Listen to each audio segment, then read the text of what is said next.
Je chanterai, nous venons lire, turahejeje gusoma turagomba gusoma izaburi ijana na rimwe zaburi ijana na rimwe umurongo wa mbere ndaririmba ntazira imbabazi n'imanza zibereye uhoraho ni wewe ngirira ndirimbire ishimwe kabiri nzokwitondera kugendera mu nzira itunganye uzoza aho ndi ryari nzokwama ngendana mu nzu yanje umutima utunganye gatatu sinzogira ikibi nshira imbere y'amaso yanje nanka igikorwa c'ibigoryi ntikizomatana nanje kane umutima ugoramye uzomvako sinzogira ikibi menya gatanu ubeshera mugenzi we mu mpisho nzomurandura ugamika akagira umutima wibona sinzomwihanganira gatandatu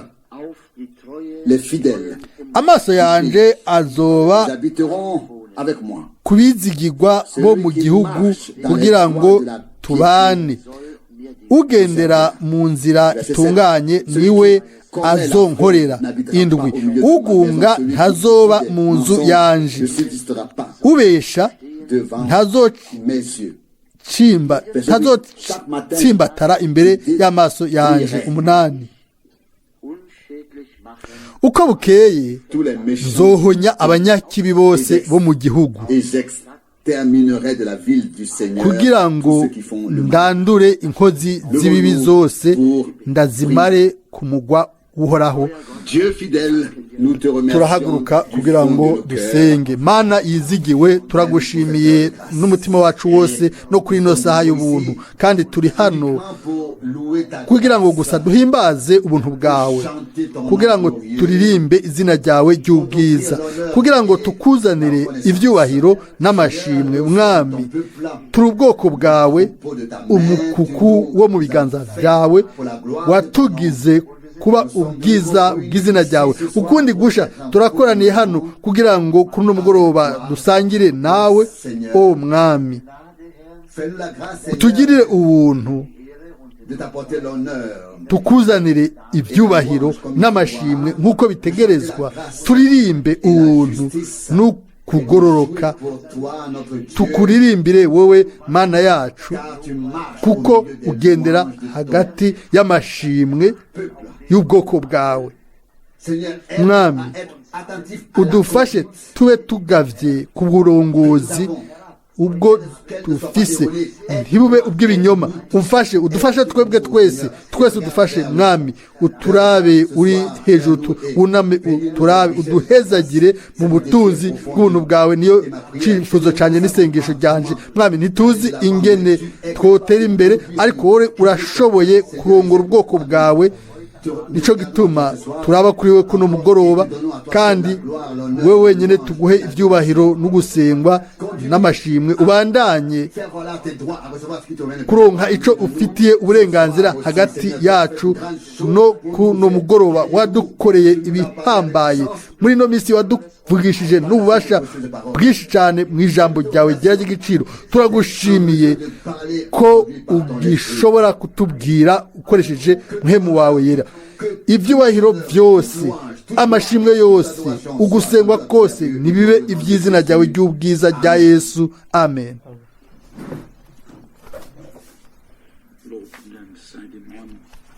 Loué et remercié soit le Seigneur. hahimbazwe hashimwe ntimugomba kugira ubwoba yuko mvuga ubutumwa bwiza ariko dufise amashimwe cyo gituma dukorana kugira ngo dushimire umwami kuko kubyo yakoze ku bwacu ndizera yuko hari uwavuze ngo umuntu yizera imana bwira uwumvira imana iramukoresha iyo twumva amajambo nk'ayo twasomewe turibaza nimba twizera, hanyuma tukumva umwami avuga tukibaza nimba twiteguye kumvira kugira ngo dukore nk'abana twumviye nk'uko Petero yashoboye kubivuga kiriya gihe muri Luka 5:5 ngo ku ijambo ryawe yarumviye, yarizeye, cyo gituma umwami yavuze, yarumviye nicyo gituma yatereye urusenga. Ibintu mu buryo buciye bugufi birafatanya, tugomba kwemera kubwirwa ivyo, dutegerezwa gufata ivyo nka nkama. Nitwizera yuko twageze ku munsi wa nyuma, hanyuma impera ikaba itegerezwa gusa n'intango, ubu dutegerezwa kurongorwa neza na neza nk'uko byari biri ku ntango, kuko Yesu Kristo niwe wa mbere kandi niwe wa nyuma. Kugira ngo abe wa wundi ategerezwa kuba hamwe n'abanyuma nk'uko yari ari hamwe n'abambere, kugira ngo agume ari wa wundi. Ibyo rero turabyizera n'umutima wacu wose. Ubu rero ukumvira gutegerezwa kwiyongeraho kugira ngo Imana ibandanye gukora. Turashobora kuraba mu byanditswe byera byose, Imana yavugishije Aburahamu, yamuhaye isezerano, yarayizeye. Hanyuma Imana yarategetse ikintu Aburahamu yakoze nk'uko umwami uko yari yamutegetse gukora. Mbere yaciye aja gutanga umwana wiwe w'ikinege kw'ikimazi, yego umwana w'isezerano, nubwo yari afise Ismaili yategetswe kumutanga ko ikimazi. Turabona hano ukumvira, ukwizera no kumvira n'ibintu bibiri bijana. Imana yakoze ku buryo tuyizigira, tukizigira ibyo yavuze, nico gituma itubwira, hanyuma tukamenya yuko Imana itegerezwa gomba gukoresha abantu bayiyeguriye hano kuri ino si.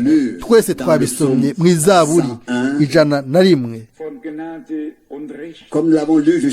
nk'uko twarimbye ngo ndaririmba ntazira imbabazi n'imanza zibereye, uhoraho ni wowe ngira ndirimbire ishimwe. Murongo wa 2, nzo kwitondera kugendera mu nzira itunganye. Uzoza aho ndi ryari? Iki ni ikibazo. Uzoza unijyari uzokwigaragaza? Nijyari amaso yacu azobona ibyo imitima yacu yizeye? Hanyuma twamaze kumva ijambo ngo muzoba ibyabonwa byanje ibyakozwe n'intumwa igice cya 2:8. Turakunze kubivuga, icabona teza kuba yarabonye kandi yarumvise ikintu runaka, yinejeje kuvuga ngo ndagomba kuvuga ibi. Twese twoca duhagarika,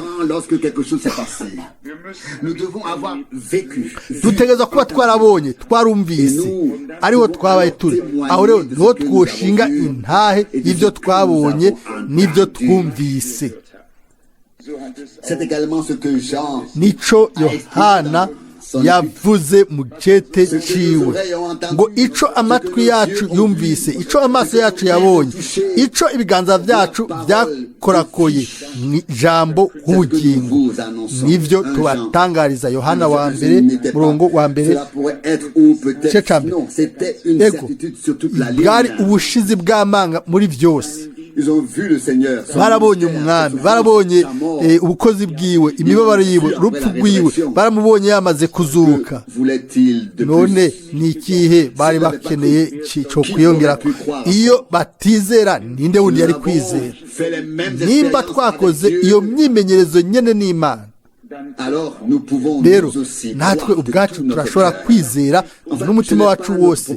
Ego sico kibazo cacu, nivyo ikibazo cacu ni ukutekereza ntaco dufise duhomba imana niyo kwizigirwa ku ijambo ryayo et qu'il n'y a pas de pont, qu'il n'y a que de l'eau, alors il doit faire en sorte que Pierre puisse marcher sur l'eau. Ibwiye Petero ati nuze aho ndi atakiraro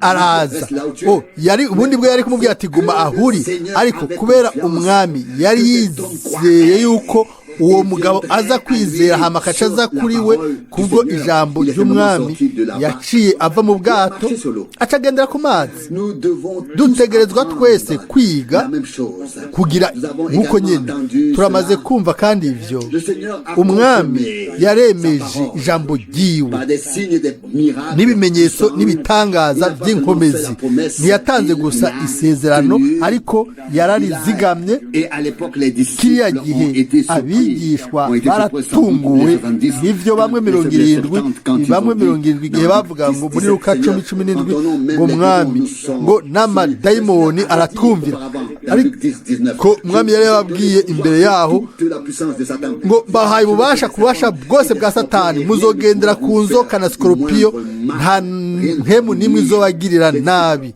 abigishwa barizeye ivyo umwami yari yavuze barumviye bakoze ivyo yavuze ubu rero haje ikintu ico twese tugomba gushira ku mutima urashobora kwizera ibyanditswe muri Luka muri Mariko 16 muri Mariko 28 Luka 24 ibyanditswe muri Yohana 20 urashobora kwizera ivyo byose ariko uciye uhagarara kwizera ni ukwizera kutagira ibikorwa aho rero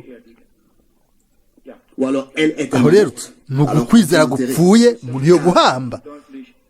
Oui, on peut l'enterrer, car Jacques dit très clairement, une foi sans œuvre est morte en elle-même. Ego bo guhamba kuko Yohana aravuga ati ukwizera kutagira ibikorwa ntibufise ubuzima ntikumva nikuvuga ni kigirwamana gutwawa nk'ikigirwamana twese twovyirengagiza. Imana yaduhaye ubuzima hamwe na Kristo yaduhaye ubundi buzima. Abefeso 2:5 yaduhaye ubuzima hamwe na Kristo yaduhaye ubuntu yaduhaye amasezerano mu ijambo uhere mu isezerano rya kera muri Yesaya 43 umurongo wa 10 umwami yabwiye Abisirayeli arababarira vous êtes mes témoins. Yesaya 43 umurongo wa 10 ni mwebwe byabona byanje ni kuhoraho agize n'abasabyi banje natoranije nti muri ibyabona gusa ariko muri n'abasabyi banje natoranije kugira ngo mumenye kandi munyizere muri abanje muri byabonwa na byanje itangazo ry'umwami kandi muri nabona abagurano banje abo natoranije. Turagomba gufata ibi tubishyire ku mutima kuno mugoroba kuba ibyabona ni iyo nico kintu ca mbere kuba abagurano ni ca kabiri ukuba uhari ufise umwanya ukushinga intahe nk'icabona ukaba umwiyeguriye kugira ngo umwami ashobore kudukoresha mu gikorwa ciwe adukoresha igikorwa ciwe kugira ngo mumenye kandi munyizere kandi mutahure ko nduwo ndiwe nta mana yigeze kubumba hirya yanje kandi ntayizoza mu nyuma yanje. Amina. Umurongo wa 11 jewe nyene nduhoraho kandi nta wundi mukiza atari jewe. 12 ni jewe nabitangaje ni jewe nakijije ni jewe nabimenyekanishije kandi nta yindi mana yariho muri mwebwe nico gituma ari mwebwe byabona byanje ni kuhoraho agize kandi ni jewe mana yonyene. Amina. Mbega ijambo ry'ubwiza. Muri ibyabona byanje muri abagurano banje mwarabonye mwarumvise muri abanje iyo ngomba gukora kuvuga niho muba muri iyo mvuga murumviriza iyo ntegetse murakora. Ndabizigiye muri ubwoko bwanje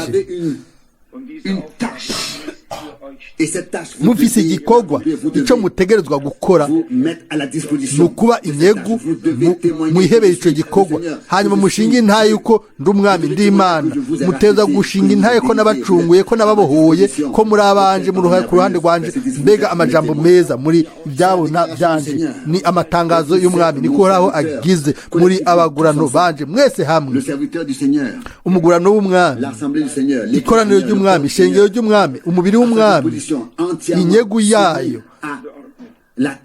yiyeguriye umutwe umukuru hanyuma haza ijambo aho amajambo meza cyane umurongo wa 10 ngo nimube abagurano banje abo natoranije ugutoranya kumaze kuvugwa hano niba imana yaradutoranije atari gusa kuduhamagara ariko uko gutoranwa n'imana kurafise intumbero kurafise cyo gusobanura turashobora gutegekanya imihamagaro ego mubare turashobora gushikamika umuhamagaro wacu kugira ngo dushobore dutahure ko niyo mana turi ubwoko bwiwe niwe mwami niwe mucunguzi wacu hirya yiwe nta yindi mana iriho nta wundi mucunguzi hano aravuga ati ni jewe natanze amatangazo Yesaya 43 ni jewe nabitangaje ni jewe nakijije ariko atwereka ikintu nk'igikorwa cyamaze kurangira cyahirahijwe mu isezerano rya rishasha nk'uko twabisomye ngo muzoba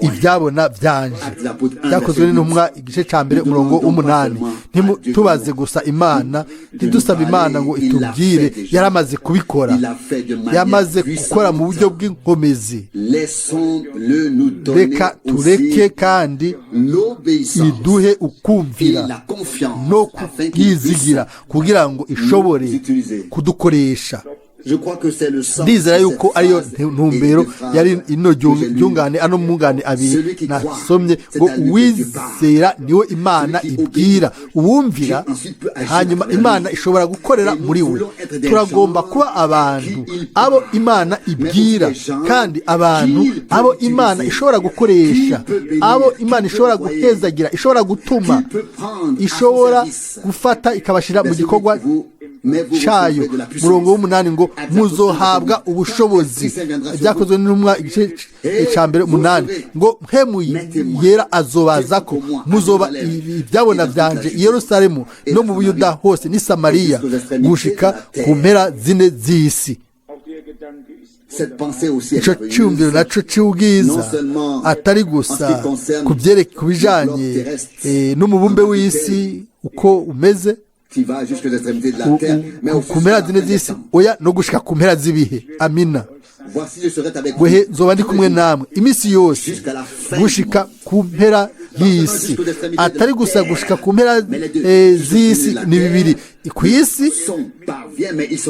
amajwi arashikaho ariko no gushika ku mpera z'ibihe gushika ku mpera z'ibihe gushikaho ibihe gushikaho tuzokugwa mu bihe tukinjizwa mu bihe bidashira amina aho niho dufise ijambo ry'ubwiza kandi ijanye n'ibi rivuye mu gice cya kabiri mu Baheburayo havugwa ngo umwami yari kumwe n'abiwe hanyuma yemeza ijambo iryo bari bazanye Abaheburayo 2 umurongo wa 3 Comment échapperions-nous si nous ne tenions pas compte d'un si grand salut? twewe tuzokwikiza dute nitwanjanjwa ku gakiza kangana gatyo kabanje kuvugwa n'umwami wacu kagakomezwa kuri twebwe n'abakumvise murongo wa 4 imana ifatanije nabo kugashingira intayi ishingisha ibimenyetso n'ibitangaza bikomeye by'uburyo bwinshi n'ingabire za mpemu yera zagabanijwe nk'uko yagombye biboneka hano rero ko ikino cete c'Abaheburayo cyanditswe n'umuntu atabaye icabona atabibonye kandi atabyumvise kuko niko abivuga hano. Aha rero bitangura ku murongo wa gatatu ngo ubutumwa bwiza bw'umwami wenyine ubwiwe hanyuma bwemejwe mu buryo bwo kwizerwa n'abavyumvise. Dufite amashimwe ku Mana kuko igihe cyose birongorotse iyo gusa twemera ibintu yera akabituzanamo.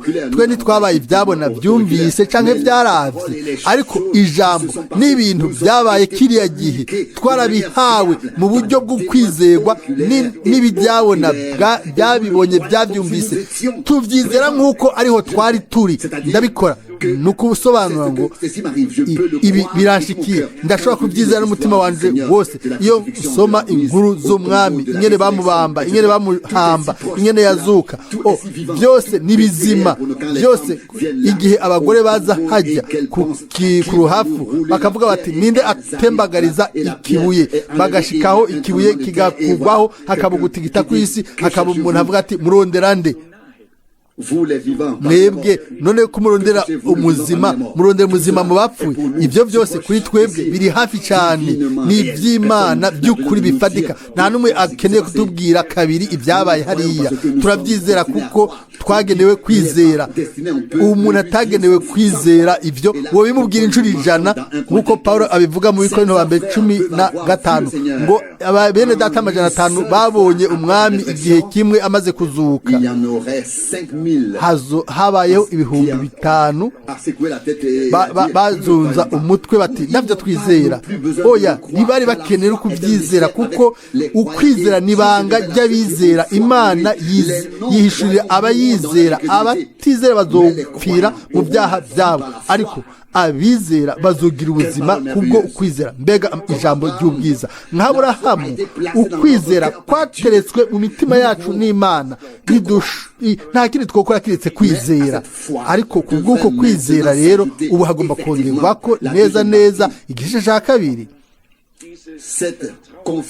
Ni uko kwizigira Imana no kumvira ijambo ryayo, gukora ico yadutegetse. Nitwarindira kumbure tuzoteba tugasaza,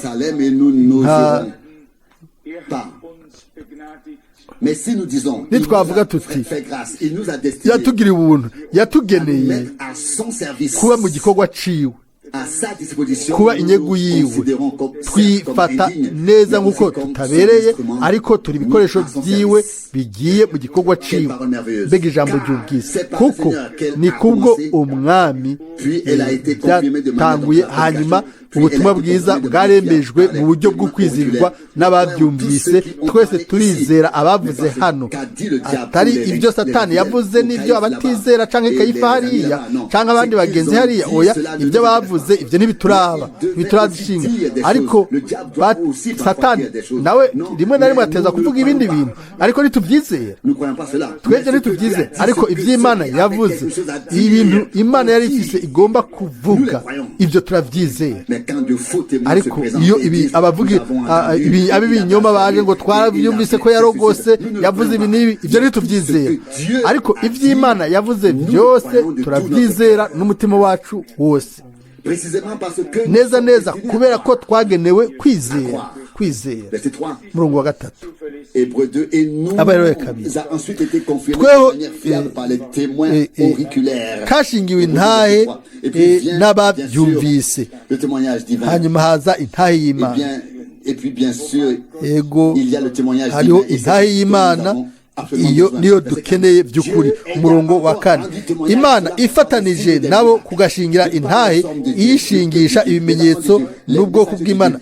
Intumwa z'Imana barashinze intahe, barumva n'amatwi yabo, barabona n'amaso yabo, baremeje abari batabibonye canke babyumvise, barabibemeje. Ariko ivyo ntibyari bihagije. Hanyuma Imana ubwayo nayo ica ishinga iyindi ntahe, kuko byanditswe hano ngo Imana ifatanije nabo kugashingisha intahe, ishingisha ibimenyetso n'ibitangaza n'ibikomeye by'uburyo bwinshi n'ingabire za mpwemu yera zigabanije nk'uko yagombye. Ku byo bari bashinze ko intahe, Imana nayo yacishinga intahe yayo. Ico rero tugomba gushimika ko isaha y'igikorwa c'Imana ubu yashitse. Turashaka kuba ku ruhande rw'Imana ubu, mu by'ukuri tuzi neza mu mutima yuko atana kimwe dushoboye kuba twokora.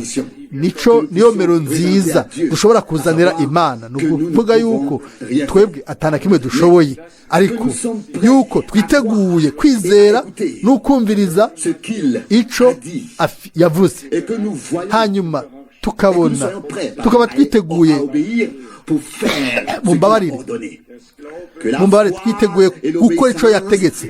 Ukwizera n'itegeko no gukora biragenda bijanye, mbere birafatanye neza mu kiganza. Petero yaravuze ahantu runaka, yavuze ibintu nk'ivyo ku ntahe, iyo Imana yashinze nk'intahe muri Petero wa kabiri igice ca mbere, ni ibijanye n'intahe ziboneye ku murongo wa 16. Petero wa kabiri 16.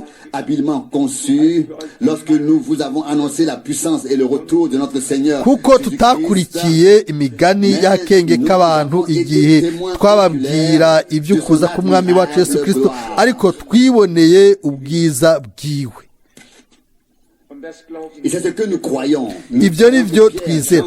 Turizera ko Petero, Yohana na Yakobo bari hariya ku musozi wo guhindurirwako, ko ya nkingi y'umuriro bagiye muri urya muco. Mose na Eliya nabo bari hajya bavugana n'umwami, bavugana nawe ibigomba kuba i Yerusalemu. Hanyuma ijwi ryarumvikanye ngo uwo niwe mwana wanje nkunda cyane, uwo nkunda nimumwumvire. Petero hariya akiri hajya nyene agi munsi y'ububasha, yagomba kubaka amahema. Bagomba kugumaho, ariko si kubaka amahema, yagomba kubandanya gutangaza iby'umwami yakoze. Ico gituma Petero yashoboye kuvuga mu buryo bwiza cyane ku murongo wa 16. Petero wa mbere igice ca mbere, kuko tutakurikiye imigani yaremwe n'akenge, hamwe twabamenyesha ubushobozi bw'umwami wacu Yesu Kristo no kuzoza kwiwe, ariko nuko twiboneye n'amaso yacu icubahiro ciwe gihambaye. Mbega ubuntu buhambaye bw'Imana, kuba ushoboye kwibonera ukiyumvira iby'Imana yakoze. Iyo Imana ikoze ikintu runaka, si ukuvuga ngo twebwe turi ibyabona y'ibyo Imana yasezeraniye kino gihe n'iby'Imana imaze gukora muri kino gihe. Tuzoba ibyabona byumva kandi bibona n'iby'Imana izobandanya gukora, nta kundi byogenda. Hano dufise amajambo y'amasezerano y'Imana, turayizera, dukurikira uko kwizera, kandi tuzoja mu gikorwa, tuzobona Imana ikora ubwayo, natwe tuzoba dufisemo uruhara mu gikorwa c'Imana. Tuzoba dufisemo uruhara, kuko si twebwe dukora, ariko twebwe turi inyegu yiwe gusa. Turi inyegu y'Imana, niwe avuga, niwe ashobora gukora. Ninde yoyivugisha, ninde yoyisunika ngo ikore? Ibyo wavuze niwe azokorera muri twebwe, niwe azodukoresha, azokorera hagati yacu. Kristo azohabwa ubwiza ngo data, wowe muri jewe nanje muri bo, nk'uko wantumye nanje ndabatumye. Uwakira uwo ntumye aba anyakiriye, kandi uwunyakira aba yakiriye uwantumye. Bega ubufatane Imana muri Kristo mu ishengero. Umunwa mumbabarire, umuzingi uba wugaye. Igikorwa c'Imana keshise ku mpera kubwo ubuntu. Neza azobandanya gukora ibihambaye. Ubwiza n'ivyubahiro n'uguhimbazwa b'ivy'izina ryiwe ryera. Amen. Père céleste, data wo mu ijuru je te remercie ndagushimiye de tout n'umutima wose cœur pour les paroles kubwo de Dieu amajambo que nous y'Imana avons pu méditer ayo ce twashoboye soir. kuvuga ko kuno muri rino joro Seigneur, mwami elles sont si importantes pour nous. arahambaye cyane kuri Elles twebwe interpellent, pénètrent notre araduhamagara âme anyengetera mu bugingo bwacu kandi azamura ukwizera la confiance. no kwizigira Tu parles à ceux uravugisha qui ont vu ta urabwira gloire, ababonye ubwiza qui bwawe ont entendu ta abumvise parole, ijambo ryawe avec qui tu as fait abo alliance. wakoranye nabo isezerano ngo muri ibyabona byanje kandi muri abagurano banje haleluya Je te remercie, ndagushimiye o mana yizigiwe de t'être révélé de la même kuba manière, waratwihishuriye natwe co kimwe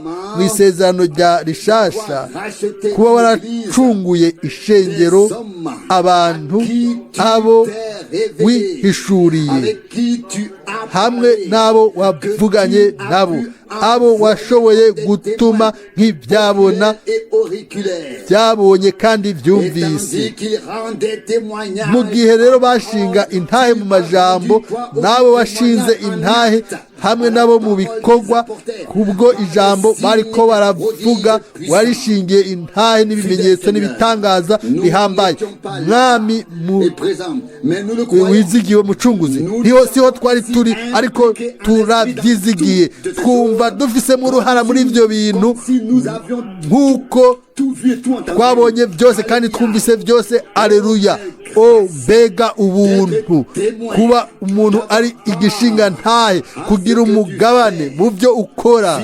mucunguzi mwami mwizigirwa En juin, siho twari turi mu kwezi kwa gatandatu mu 33 igihe wamanuka mu nkingi y'umuriro maze abantu bakagwa hasi en syncope. baguye igihumura igihe wavuga uti nk'uko yohana yarungitswe nk'integuza y'ukuza kwa mbere kwa kristo nawe niko urungikanywe ubutumwa buzoba integuza buzokwitangira ukugaruka kwa kristo mwami siho twari turi hariya itariki 7 z'ukwezi kwa gatanu 46 canke mu kwezi kwa mbere mu 51 igihe inkingi y'umuriro yamanuka i Houston Texas imbere y'abantu ibihumbi maze bakayifotora igafotorwa n'umuntu ayinegura mu kinyamakuru ariko mwami twarizeye amina twarizeye ku ntahe y'umukozi wawe ku ntahe y'ubwoko bwawe kandi warabyemeje n'ibimenyetso n'ibitangaza bihambaye twobaye turi bipfu iyo tutizera o mana yanje abantu baho twita abasazi ku mpera niho tuzoba abasamuragwa bazotwenga abasamuragwa batwenga haleluya ibyubahiro n'ubwiza no gusengwa b'iby'izina ryawe uno munsi kumbure turi mihimbiri ariko umunsi wakoze tuzokwinjira nk'abanyabwenge mu munezero umwami wacu amina tuzogira umugabane mu bukwe bw'umwagazi hamwe nawe mwami turagushimiye n'umutima wacu wose turakujeje rero ubu abo bose bababaye ahantu hose hari amosozi ahantu hose hari imisonga ushobore kuba hagufi uba uri hari mwami turagusabye kuri abo bose bababaye kuri abo bose bari hagati yacu n'ahandi ho boba bari hose mucunguzi nuze wewe mu buryo bugaragara bwumvikana bukoreka mu bwoko bwawe ukwizera n'ukumvira bidutume dutera intambwe mu kwizera kandi tube turi inyegu yawe ndagushimiye ku bwa bene data bose n'abashiki banje bose mucunguzi uduhezagire twese hamwe mu butunzi bw'ubuntu bwawe mu izina rya Yesu amen.